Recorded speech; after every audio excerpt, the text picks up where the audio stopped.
Selamat datang di Zahra Movies. Jangan lupa subscribe, like, dan share. Terima kasih. Saat ini usia Asya baru 20 tahun. Statusnya sebagai mahasiswi kedokteran di salah satu perguruan tinggi ternama di kota Jakarta membuat Asa menjadi bahan incaran untuk teman-teman satu angkatan. Siapa yang tidak tertarik dengan sosoknya yang cantik, manis, dan kalem tersebut? Senyumnya seperti embun, menyegarkan bagi siapa yang melihat. Suaranya lembut, tutur bicaranya sopan, sangat good attitude dan good looking. Bahkan Asya sering tak segan-segan menolong temannya untuk sekedar memberikan endorse gratis di kolom IG gadis cantik dan cerdas tersebut. Karena sudah pasti Asya memiliki banyak pengikut setia di sosial medianya. Sayang, meski cantik dan idola kampus, Asa masih jomblo. Ya, dia belum punya pacar, bahkan tidak pernah punya pacar. Entah mengapa, gadis secantik dia sama sekali tidak tertarik pada lawan jenis.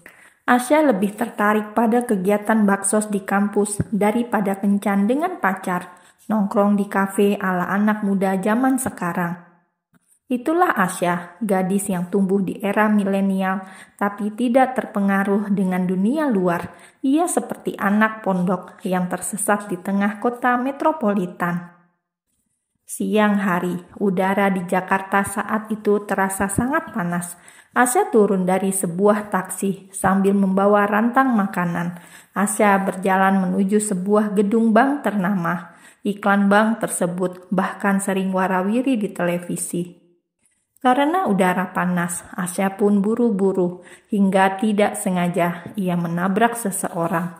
Untung saja rantangnya aman. Itu kan isinya makanan, sayang kalau tumpah.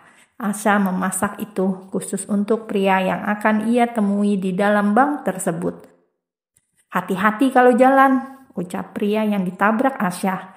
Pria itu berjongkok memunguti berkas yang tercecar karena tabrakan barusan. Semua berkas yang berisi data penting nasabah jatuh berserakan di lantai cor tersebut. Bukannya membantu, Asya malah menyilangkan tangan sambil menatap ke arah pria yang sedang mengambil kertas-kertas itu. Kesal, pria itu lalu mendongak, menatap jengkel ke arah Asya. Kalau sudah menabrak orang, harusnya minta maaf dan minimal bantu ambilkan barang yang kamu jatuhkan, celetuk Haris. Wajahnya yang tampan terlihat ditekuk seperti cucian yang kusut. Panas-panas ditabrak seorang wanita. Cantik sih, tapi gak sopan. Sudah nabrak malah belagu. Dia mematung, hanya memperhatikan dirinya yang sibuk memulung berkas-berkas miliknya yang berantakan di lantai. Kau tidak dengar aku bilang apa? Haris mulai kesal, karena berkasnya malah tersapu angin, lari ke sana kemari. Bukannya ikut menolong, Asya benar-benar hanya diam mengamati seperti juri. Astaga, desis Haris yang menahan rasa kesal. Maaf ya, aku gak mau kayak di film-film. Tidak sengaja tabrakan, ngambil barang-barang bareng, terus tangan gak sengaja bersentuhan, lalu tukar nomor dan jadian. Celetuk Asya dengan sangat lancar dan mengangkat dagunya tinggi. Astagfirullahalazim, salah makan apa gadis ini? Batin Haris menatap Asya. Ia sama sekali tidak habis pikir. Apa yang ada dalam kepala Asya membuatnya geleng-geleng. Kok ada gadis model begini? Yang ada Haris malah tidak tertarik. Kalau begini ceritanya seolah-olah ini adalah skenario Haris.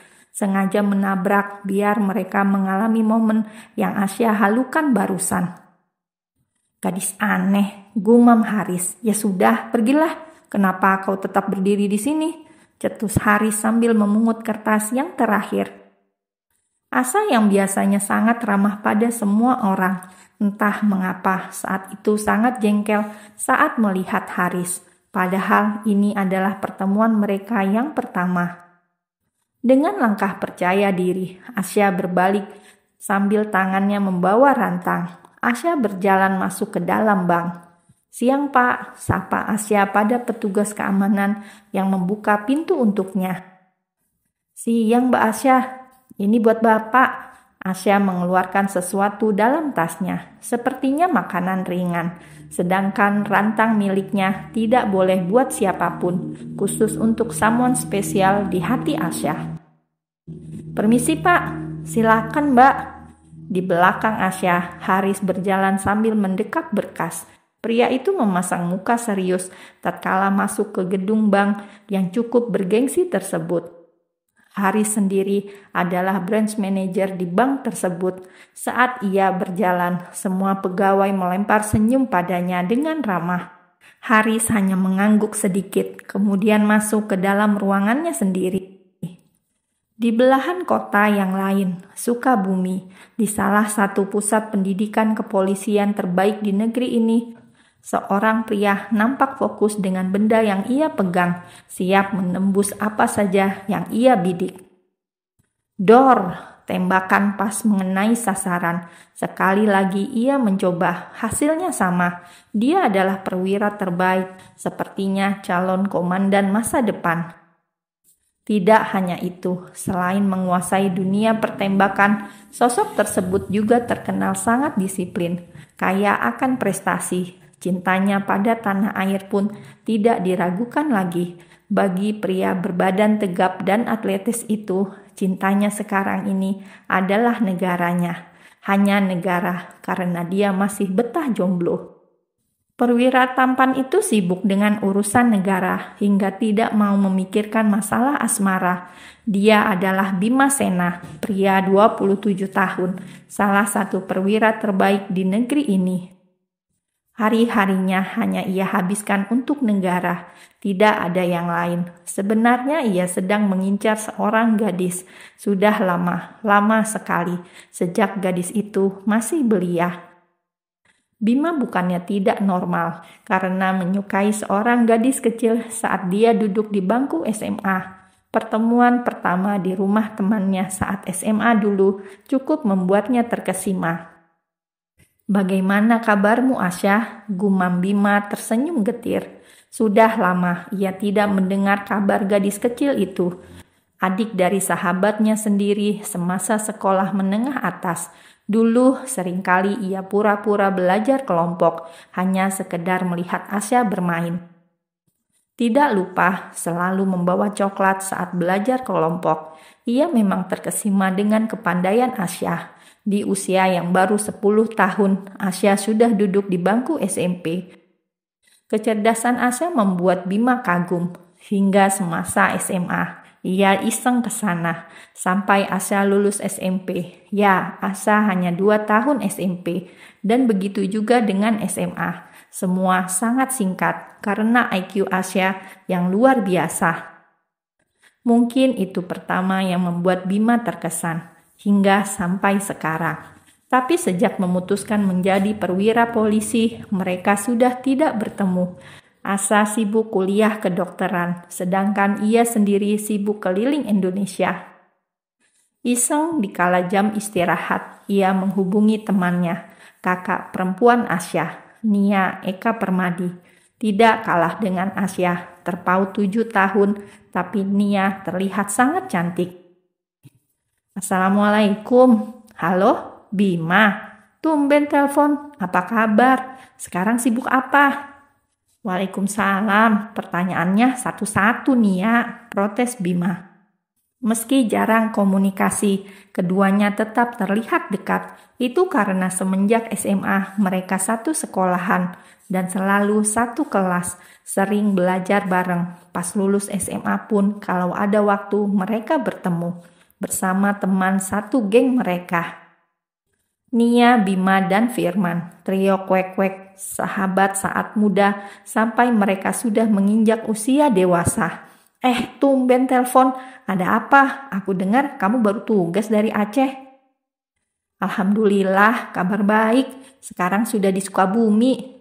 "Oh, terus ada apa ini? Gak biasanya kamu telepon?" Bima tersenyum tipis, kemudian dengan ragu menanyakan sesuatu. "Bagaimana kabar Asya?" Di seberang telepon, Nia langsung terkekeh. Sementara orang yang dibicarakan sedang berada di sebuah ruangan bersuhu dingin karena AC.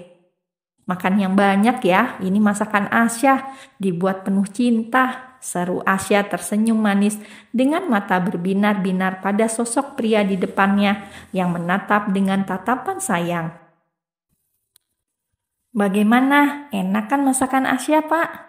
Asya begitu percaya diri ketika rantang yang ia bawa kini isinya ludes dihabiskan oleh Pak Han, bapak kesayangan Asya. Pria berusia 50 tahun itu merupakan karyawan senior di salah satu BUMN tersebut. Pak Han salah satu karyawan senior yang sudah seperti sesepuh di sana. Beliau adalah pegawai paling tua usianya di sana. Hitungan tahun juga sudah mulai pensiun. Ya sudah, Asya balik ya Pak. Mau mampir ke toko buku. Ada buku baru yang baru saja terbit. Asya, panggil Pak Han. Asya menoleh, dilihatnya sang bapak malah mengulurkan 3 lembar uang merah 100 ribuan. Asya punya duit Pak, uang jajan Asya masih banyak.